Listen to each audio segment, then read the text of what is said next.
defer back to Scott. He did want to speak a little bit more on the one-to-one. I know you touched on it earlier.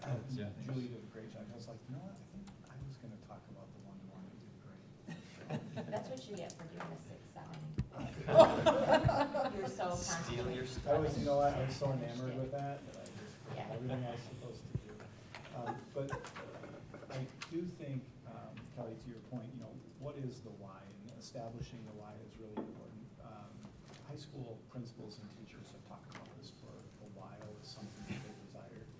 If you look at the ever-changing nature of the landscape, you know, you think about when most of us were students, we were textbook driven, and that's what our purchases were, right?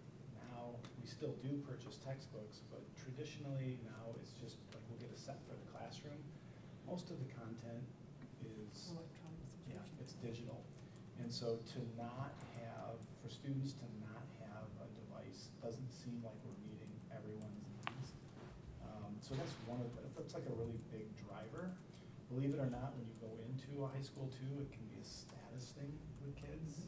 Oh, like you have to use this small tiny Chromebook, and I, you know, come in with my oversized, overpowered iMac, and not that that's a big reason, but that's one of those, like, it doesn't make you feel great. What Susan is doing right now is looking at high quality devices for every student. So we're not talking about small screens, because one of the things that we said is if we're gonna do this, because kids have to do so much reading, when you think about the number of standardized tests that are out there, we need a device that's gonna, like, that we can be proud of. And so we're looking at getting a really good device for kids to use for every day and for that testing environment. There's also a lot of stress that's put on both the student and the tech department when they come in for an AP test or any sort of nationally normed test that we have to deliver. If they have a device that doesn't onboard to our system, that is not a good situation to be in for both our techs and our students. One of the ways that we can alleviate that stress is if we know we have devices that are there for all kids, they just work. Not that we're really interested in controlling the environment, but we really are. You know, we talk about physical safety, but then there's also that digital safety that we can provide both to students, and there's I think a comfort for parents knowing that we have filters on things, that we're monitoring things. When something does occur, we can learn from that and shut things down, but we have better control of the environment for students. You were in a high school, you know how crafty they are too. You know, they can VPN around things with their own devices. So we want to give them a reason, like here's a device that you can use, and we can support it every year. We talk to our techs at the beginning of the year. They'll talk about onboarding people's devices and whatnot, just to even get on the network, which can be a little bit of a challenge. These have come preloaded with everything that we need. So I think it will make for a better experience, but again, that why, right? Why would you do this? I think the biggest why is just the ever-changing, evolving way of how we deliver instruction is a real driving force behind this. So I know that you're probably thinking through all the logistics.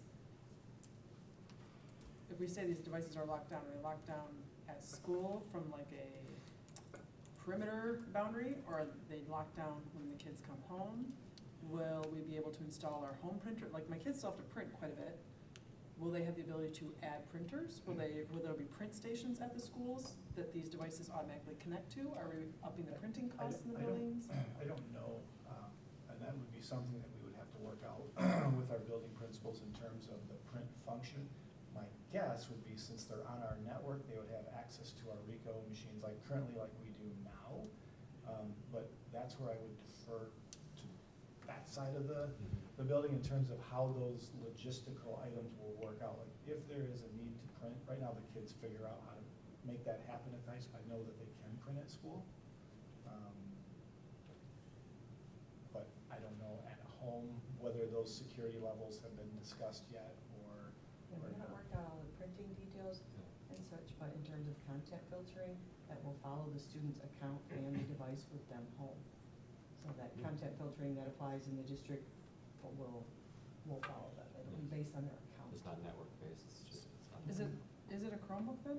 It'll be like a 13 to 14-inch Chromebook. It will be a series. Chromebook. Yeah. So they won't be able to sign into like a personal Gmail if they need to email a parent or a business that they're maybe doing an internship with. Right, and we're It'll- still, yeah, that part, we're kind of looking at that part right now.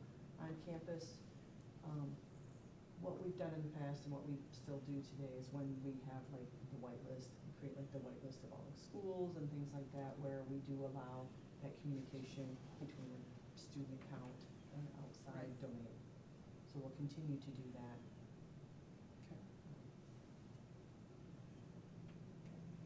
Okay. Other questions or wondering, because they're good, I mean, they're good questions. If you're surfacing them now, we want to make sure that we're including them in our communication with families as well. So if you have others and you want to, ask or talk about those, contact me anytime. Okay. Appreciate the questions. Yeah. All right, I did just want to acknowledge the $31AA. We talked about it a little bit. Since we've last talked, one of the things that has changed is the deadline we have in order to make that commitment. So it initially was November 12th. It moved in November 16th. Recently it moved to November 30th.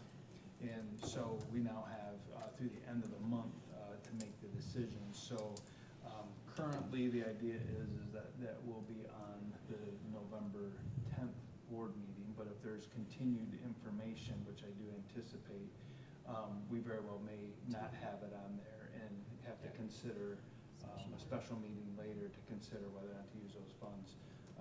Just to kind of rehash and remind, the 31AA funds are the safety and security and the mental health funds. And when they put those in the budget, that was 95 days late and only 6 people looked at prior to 3 hours before making the approval, there was a lot of different language, a lot of different caveats on different pieces. And this particular categorical had a lot to it. So they removed a lot of local control, where before, when the 31AA funds were initially created, they allowed districts to utilize for anything that we thought that would be impactful to safety and security and mental health. Now they've limited what your ability is to spend those monies on. For us, we, just to simplify, we pay for nurses, we pay for our mental health liaisons across the district. So those are 5 positions right up front that we pay for, and it also allows us to do some other things in the district to improve safety and security. We had some other initiatives that we were looking at as well.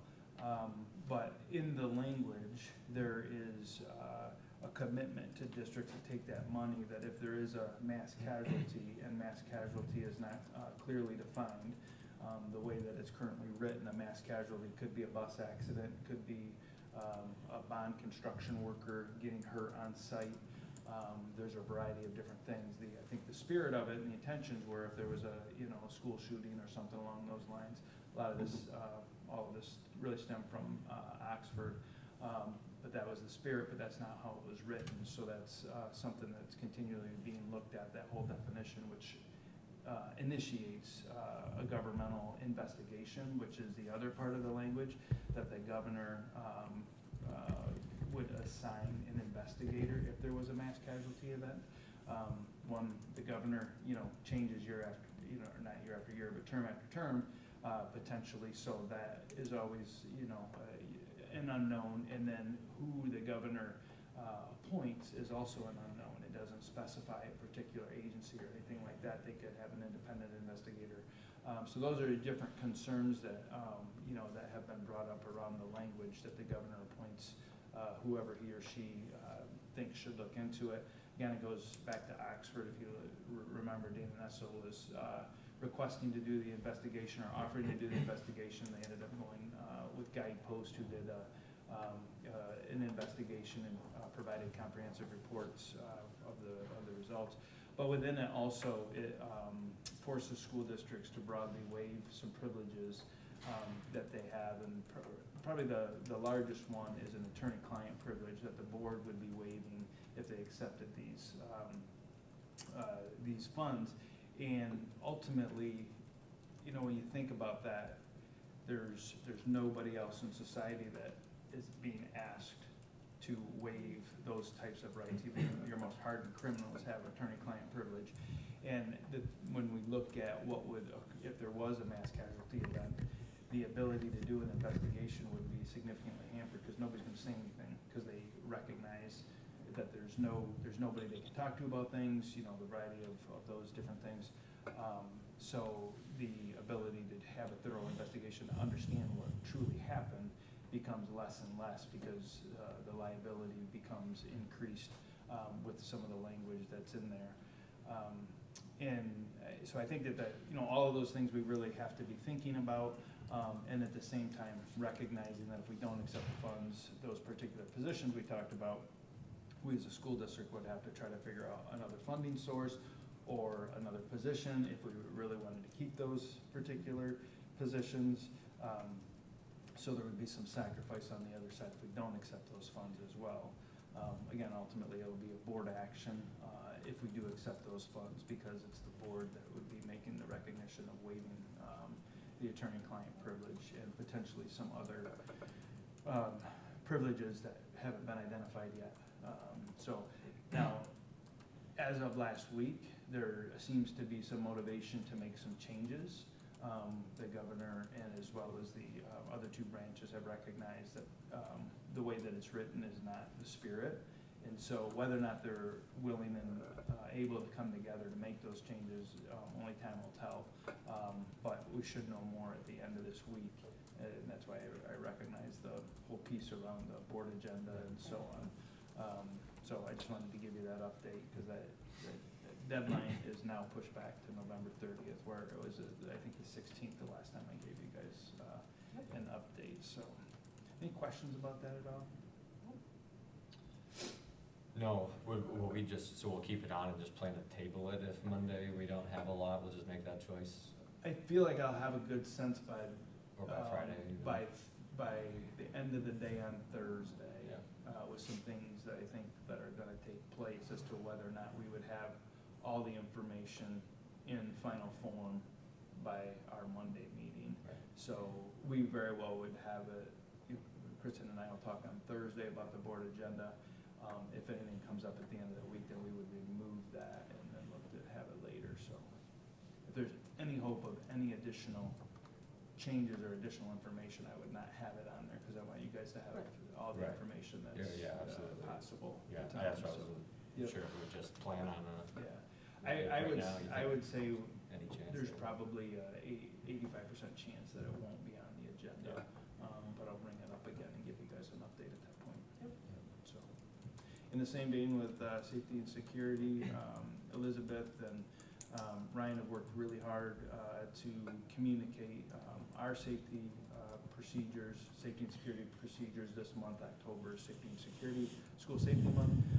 So they've been communicating now in our newsletters, helping the building administrators know what to put in, all of the different things that we do to secure the lockdowns and all that, so parents understand the terminology that we're using. Elizabeth's done a great job on the website, just laying everything out there. If families want to take a look at that, it's there. But ultimately, we're trying to help families understand, you know, our language and the terminology, which is now standardized across the state of Michigan with some new laws, which is terrific. We had our safety and security meeting yesterday, and we talked a little bit about some of those things. But you know, ultimately, we don't say lockdown anymore unless we want everybody to show up as a response.